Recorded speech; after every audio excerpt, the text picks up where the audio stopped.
प्राचीन समय में विद्यार्थी गुरुकुल में रहकर ही पढ़ा करते थे।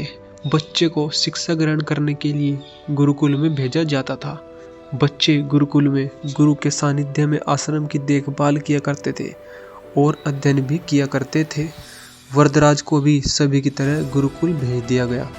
वहाँ आश्रम में अपने साथियों के साथ घुलने मिलने लगा, लेकिन वह पढ़ने में बहुत ही कमजोर था।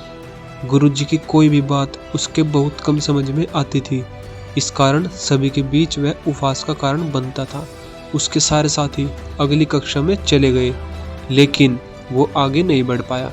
गुरुजी ने भी आखिर हार मानकर उसे बोला, बेटा वरदराज, मैंने सारे प्रयास करके देख लिए हैं। अब यही उचित होगा कि तुम यहाँ अपना समय बर्बाद मत करो। अपने घर चले जाओ और घर वालों के काम में मदद करो। वरदराज ने भी सोचा कि शायद विद्या मेरी किस्मत में नहीं है, और भारी मन से गुरुकुल से घर के लिए निकल गया। दोपहर का समय था। रास्ते में उसे प्यास लगने लगी।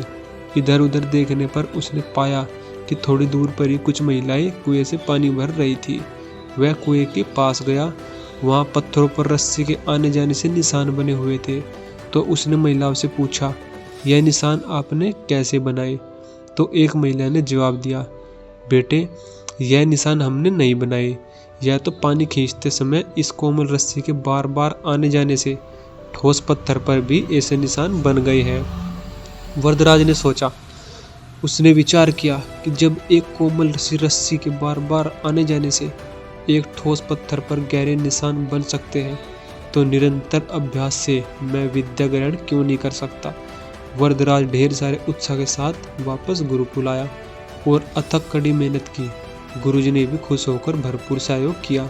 कुछ ही सालों बाद यही मंदबुद्धि बालक वरदराज आगे चलकर संस्कृत व्याकरण का महान विद्वान बना, जिसने लघु सिद्धांत कौमुदी, मध्य सिद्धांत कौमुदी, सार सिद्धांत कौमुदी और गीर्वाण पदमंजरी की रचना की। दोस्तों, इस कहानी से हमें सीखने को मिलता है कि प्रयास करते रहना चाहिए। निरंतर प्रयास करते रहने से हमें एक दिन सफलता जरूर मिलती है।